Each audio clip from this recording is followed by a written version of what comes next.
Minimum speed. Left engine fire.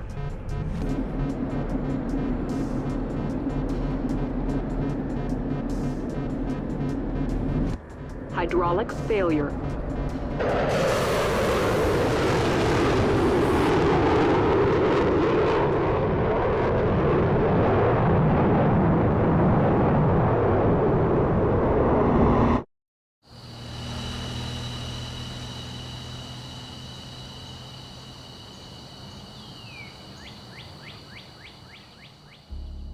$18,000 which is twice the height of Mount Everest and 1.5 times the height commercial airlines fly at. And under very optimal conditions is also the service ceiling of the MiG-29. That is the maximum altitude it can sustain a flight at. And if you have ever wondered how it might feel to fly at those altitudes, MiG offers something known as the edge of space flight to those very altitudes in a MiG-29. Now just over that, at 23 kilometers, that is 1.2 times the service ceiling of a MiG-29, is the highest they were ever able to achieve. Since I own a MiG-29 myself, I decided to challenge the notion of breaking their record. Well, to be fair, MiG's marketing claims might be a bit exaggerated, as the edge of space, which is also known as the Kármán line, starts actually from 100 kilometers or 62 miles above the sea level. But I think we can let this one slide. And finally, now for those unfamiliar with DCS, it's a highly realistic combat sim that features a variety of combat aircrafts from different eras. Why not use the SR-71, you might say? Well, to that I would say I can't hear you. This is pre-recorded. No, it's a fair point. The SR-71 will be a better option in this case as it was designed to fly at those extremely high altitudes, but using it would undermine the spirit of the challenge and we don't want to make things easier. So now, with a handy bit of knowledge, let me walk you through the actual steps of the climb while we taxi down to the runway. Usually these climbs, specifically the altitude records, are not done without having calculated the optimal climb profile. Hence, we will follow the time to climb profile of an F-15 record attempt, and I'll walk you through the actual steps as we execute them. Now, in order to make this challenge feasible, we have chosen a cold winter day to execute the climb, and to gain the best possible thrust to weight ratio, we have set our fuel to 70%, which I think should be enough to reach the target, but we might not have enough fuel left to make it back. And would you look at that, we are at the runway. Set the brakes, setting the flaps and trim for takeoff. Spooling the engines.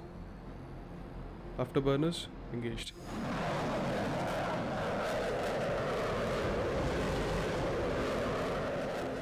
Time to rotate. Gear. Flaps up. Now to initiate the climb, we need to reach 0.65 mark.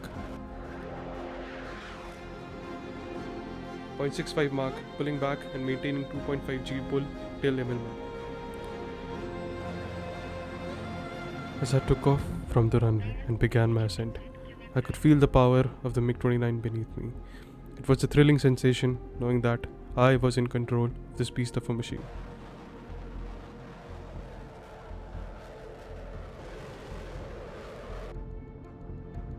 Let's roll and level off.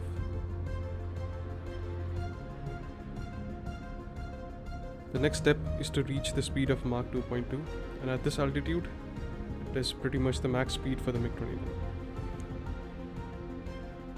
The air around me grew thinner, and the sky darkened as I pushed higher and higher.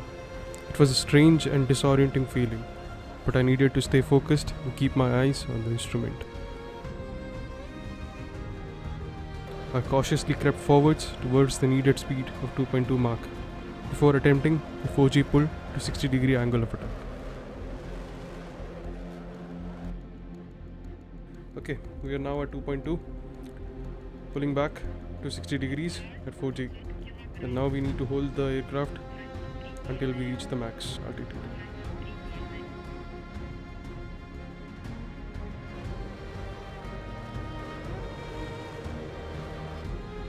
As I approached the top of my ascent, the engines started to strain.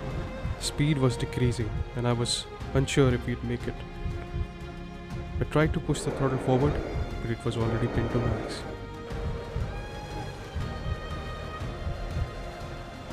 Somehow, we managed to pull through. The engines roared back to life as we surged forwards, reaching our target altitude of 23 kilometers. As I crested at the top of my climb, the view took my breath away. The curvature of the earth visible beneath me, and I felt a sense of awe wash over me.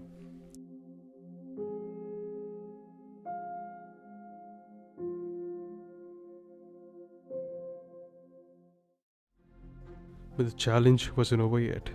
I still had to land back in one piece.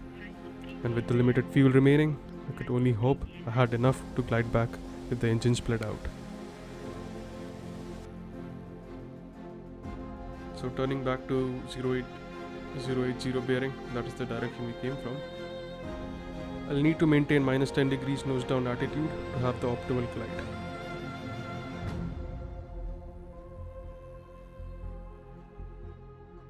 With the warnings blaring, I had to maintain my focus on the descent, and with barely any fuel left, I had to glide most of the way back, cautiously using my engines when needed.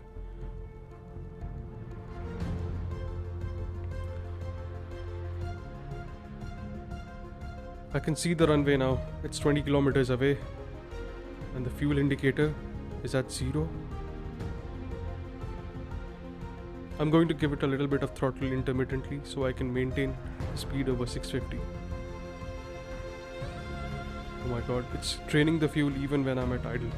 Damn, this will be rough.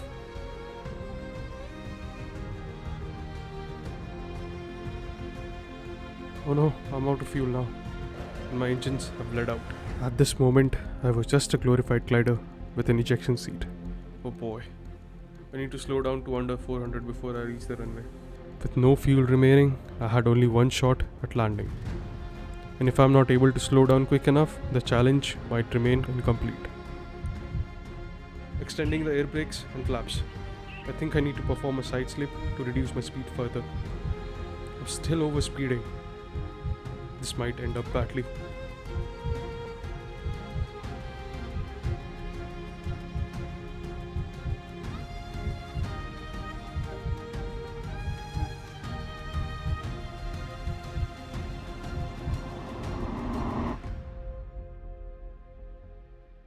But with the luck on our side, we safely made it back.